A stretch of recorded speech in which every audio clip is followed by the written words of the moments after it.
നമസ്കാരം. മംഗളം ന്യൂസിലേക്ക് എല്ലാവർക്കും സ്വാഗതം. ഞാൻ ബിനി പ്രേംരാജ്.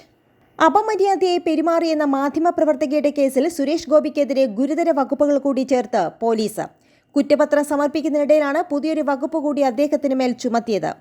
IPC 354A, 14 വകുപ്പുകൾക്ക് പുറമെ 354ഉം കേരള പോലീസ് ആക്ടിലെ 119A വകുപ്പുമാണ് പുതിയതായി ചുമത്തുന്നത്. 2 വർഷം വരെ തടവും പിഴയും ശിക്ഷ ലഭിക്കുന്ന വകുപ്പാണിത്. പൊതുസ്ഥലത്ത് സ്ത്രീയോട് മോശമായി പെരുമാറുക, ബോധപൂർവമായ ലൈംഗിക അതിക്രമം എന്നീ കുറ്റങ്ങളാണ് ഈ വകുപ്പുകൾ പ്രകാരം ചുമത്തുക. പൊതുസ്ഥലത്ത് സ്ത്രീയോട് മോശമായി പെരുമാറിയെന്ന കുറ്റമാണ് 119 പ്രകാരം സുരേഷ് ഗോപിക്കെതിരെ ചുമത്തിയിരിക്കുന്നത്. നടക്കാവ് SI ബിനു മോഹനാണ് അന്വേഷണ ഉദ്യോഗസ്ഥൻ. ഒക്ടോബർ 27 കോഴിക്കോട്ട് തളിയിൽ നടന്നൊരു പരിപാടിക്കിടയിലാണ് കേസിന് ആസ്പദമായ സംഭവം. ഒരാഴ്ചയ്ക്കകം കുറ്റപത്രം സമർപ്പിക്കാനായിരുന്നു തീരുമാനം. പക്ഷേ അന്ന് നടന്നില്ല. നവകേരള സദസ്സ് കഴിഞ്ഞതിനാൽ കുറ്റപത്രം കോടതിയിൽ സമർപ്പിക്കാനായിരുന്നു പോലീസിന്റെ നീക്കം. സംഭവത്തിൽ വീഡിയോ ക്ലിപ്പുകൾ പോലീസ് പരിശോധിച്ചു.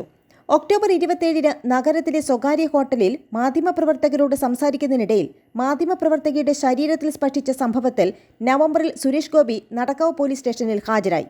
17 മാധ്യമപ്രവർത്തകരുടെ മൊഴിയെടുത്തു. സ്വകാര്യ ഹോട്ടലിലെ ജീവനക്കാരുടെയും സെക്യൂരിറ്റി ജീവനക്കാരുടെയും മൊഴികളും രേഖപ്പെടുത്തി. 354 വകുപ്പ് പൂർണ്ണമായും ചുമത്തി. 354A, 14 വകുപ്പുകളാണ് നേരത്തെ ചുമത്തിയിരുന്നത്. അതേസമയം ലോക്സഭാ തെരഞ്ഞെടുപ്പിൽ സുരേഷ് ഗോപി വിജയിച്ചാൽ നാട് രക്ഷപ്പെടുമെന്ന പ്രതികരണവുമായി മറിയക്കുട്ടി. ന്യൂനപക്ഷ മോർച്ച തൃശൂർ ജില്ലാ കമ്മിറ്റി സംഘടിപ്പിച്ച ക്രിസ്മസ് സായാഹ്ന പരിപാടിയിൽ പങ്കെടുക്കുകയായിരുന്നു മറിയക്കുട്ടി. മുഖ്യമന്ത്രി പിണറായി വിജയന്റെ ഭരണം ജനങ്ങൾക്ക് മടുത്തെന്നും ഈ ഭരണത്തെ കേരളം കടലിൽ മുക്കുമെന്നും മറിയക്കുട്ടി പറഞ്ഞു. സമരം ചെയ്തവരെ തല്ലിയ പോലീസുകാർക്ക് ജനം മാർക്കിട്ടിട്ടുണ്ട്. പിണറായി വിജയന്റെ ഗുണ്ടകൾക്ക് പോലീസ് ഉമ്മ നൽകും, മറ്റുള്ളവരുടെ തല തല്ലിപ്പൊളിക്കും. മറിയക്കുട്ടി BJP വേദിയിൽ ക്രിസ്മസ് ആഘോഷത്തിൽ പങ്കെടുക്കുകയായിരുന്നു. ജനങ്ങൾക്ക് അരിയില്ല, പെൻഷനില്ല, പഠിച്ച കുട്ടികൾക്ക് ജോലിയില്ല, അരി തരുന്നത് മോദിയാണ്. CPM ഒഴികെ ബാക്കി ആര് വിളിച്ചാലും വേദികളിൽ താൻ പോകുമെന്ന് മറിയക്കുട്ടി വ്യക്തമാക്കി. അതേസമയം ക്ഷേമ പെൻഷന് വേണ്ടി സമരം ചെയ്ത് ശ്രദ്ധ പിടിച്ചുപറ്റിയ മറിയക്കുട്ടിക്ക് സുരേഷ് ഗോപി നൽകിയത് 1000 രൂപ മാത്രമെന്ന് റിപ്പോർട്ട്. സംസ്ഥാന സർക്കാർ മാസം തോറും നൽകി വരുന്ന 1600 രൂപ മുടങ്ങിയതോടുകൂടിയാണ് മറിയക്കുട്ടിയും മഞ്ഞക്കുട്ടിയും സമരത്തിനിറങ്ങിയത്. ഇരുവരും ശ്രദ്ധ നേടിയതോടെ സുരേഷ് ഗോപി BJP നേതാക്കളും വീട്ടിലെത്തി. 1600 രൂപ നൽകുമെന്ന് അറിയിച്ചിരുന്നു. എന്നാൽ ക്രിസ്മസിന് മുൻപ് 1000 രൂപ മാത്രമാണ് നൽകിയതെന്നാണ് റിപ്പോർട്ട്. സംസ്ഥാന സർക്കാർ 1100 രൂപയും കേന്ദ്ര സർക്കാർ 500 രൂപയുമാണ് പെൻഷനായി നൽകിയിരുന്നത്. കേന്ദ്രം മാസങ്ങളോളം പെൻഷൻ തുക മുടക്കിയപ്പോഴും സംസ്ഥാന സർക്കാർ 1600 രൂപ പൂർണ്ണമായും 60 ലക്ഷത്തിലധികം പേർക്ക് എത്തിച്ചിരുന്നു.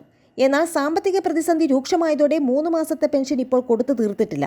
അതേസമയം 1 മാസത്തെ പെൻഷൻ തുകയായ 1600 രൂപ ക്രിസ്മസിന് മുൻപ് സംസ്ഥാന സർക്കാർ കൊടുത്തിരുന്നു. നേരത്തെ കോൺഗ്രസ് നേതാവ് രമേശ് ചെന്നിത്തലയും ഇവരെ സന്ദർശിച്ച് പെൻഷൻ വാഗ്ദാനം ചെയ്തിരുന്നു. സംസ്ഥാന സർക്കാർ തരുന്നതുവരെ പെൻഷൻ നൽകുമെന്നായിരുന്നു ചെന്നിത്തലയുടെ വാഗ്ദാനം. 1600 രൂപ വീതം ഇദ്ദേഹം ഇരുവർക്കും നൽകുകയും ചെയ്തു. രാജ്യത്ത് കേരളത്തിൽ മാത്രമാണ് ഇത്രയും കൂടിയ തുക 60 ലക്ഷത്തിലധികം പേർക്ക് ക്ഷേമ പെൻഷനായി നൽകുന്നത്. പെൻഷൻ നൽകാനായി പ്രത്യേക കമ്മിറ്റി രൂപീകരിച്ചെങ്കിലും ഈ കമ്പനിയുടെ പണമിടപാട് സംസ്ഥാന സർക്കാരിന്റെ കടമെടുപ്പ് പരിധിയിൽ കേന്ദ്ര സർക്കാർ ഉൾപ്പെടുത്തിയതോടെയാണ് കൃത്യമായി നൽകിയിരുന്ന പെൻഷൻ വൈകാൻ തുടങ്ങിയത്. ജൂലൈ മുതലുള്ള കേന്ദ്ര സർക്കാരിന്റെ വിഹിതവും സംസ്ഥാനത്തിന് നൽകിയിട്ടില്ല. അതേസമയം മറിയക്കുട്ടിയെ വീണ്ടും അധിക്ഷേപിച്ച് CPM. കേരളത്തിന്റെ രാഷ്ട്രീയ അധപതനത്തിന്റെ തെളിവാണ് മറിയക്കുട്ടിയെന്ന് CPM ഇടുക്കി ജില്ലാ സെക്രട്ടറി CV വർഗീസ് പറഞ്ഞു.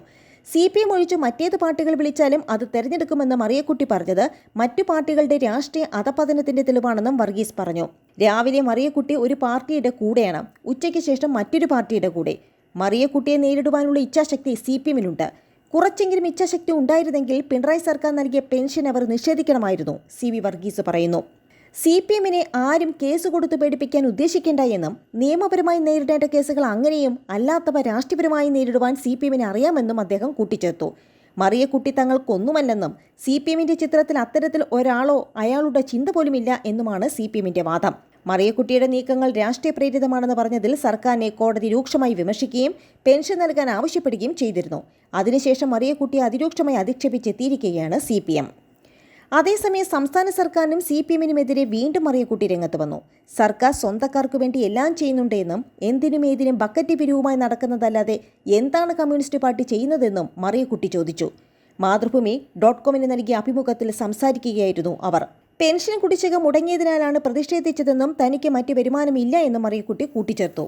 തനിക്കെതിരെ വ്യാജ ആരോപണം ഉന്നയിച്ച പത്രക്കാർ ആളെ വിട്ട് 20 ലക്ഷം രൂപ നൽകാമെന്നും മാപ്പ് പറയാമെന്നും പറഞ്ഞിരുന്നുവെന്നും എന്നാൽ അതിന് താൻ വഴങ്ങിയില്ല എന്നും മറിയക്കുട്ടി വ്യക്തമാക്കി.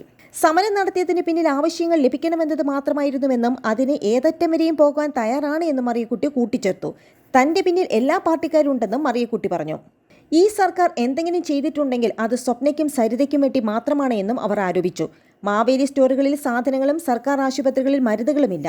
ഡോക്ടർമാർ പരിശോധിക്കണമെങ്കിൽ രോഗികൾ പണം നൽകി ക്വാർട്ടേഴ്സിൽ പോയി ക്യൂ നിൽക്കണമെന്നും മറിയക്കുട്ടി പറഞ്ഞു. കമ്മ്യൂണിസ്റ്റ് പാർട്ടിക്ക് ഇനി ഭരണം കിട്ടില്ല എന്നും അവർ തീർത്തു പറഞ്ഞു. ചെറുപ്പം മുതലേ നേരിൽ കണ്ടിട്ടുള്ള തർക്കങ്ങളിലും അടിപിടി കേസുകളിലും പക്ഷം പിടിക്കാതെ പോലീസിൽ സാക്ഷി പറയാനും പരാതിപ്പെടുവാനും മടിക്കാറില്ല എന്നും അതിനാലാണ് മജിസ്ട്രേറ്റ് മറിയക്കുട്ടി എന്ന പേര് വീണതെന്നും അവർ വ്യക്തമാക്കി. മഴ പെയ്താൽ ചോർന്നിരിക്കുന്ന വീട്ടിലാണ് താൻ താമസിക്കുന്നതെന്നും വീട് വെച്ച് തരുമെന്ന് KPCC പ്രസിഡന്റ് കെ സുധാകരൻ ഉറപ്പ് നൽകിയിട്ടുണ്ടെന്നും മറിയക്കുട്ടി കൂട്ടിച്ചേർത്തു. നന്ദി, നമസ്കാരം.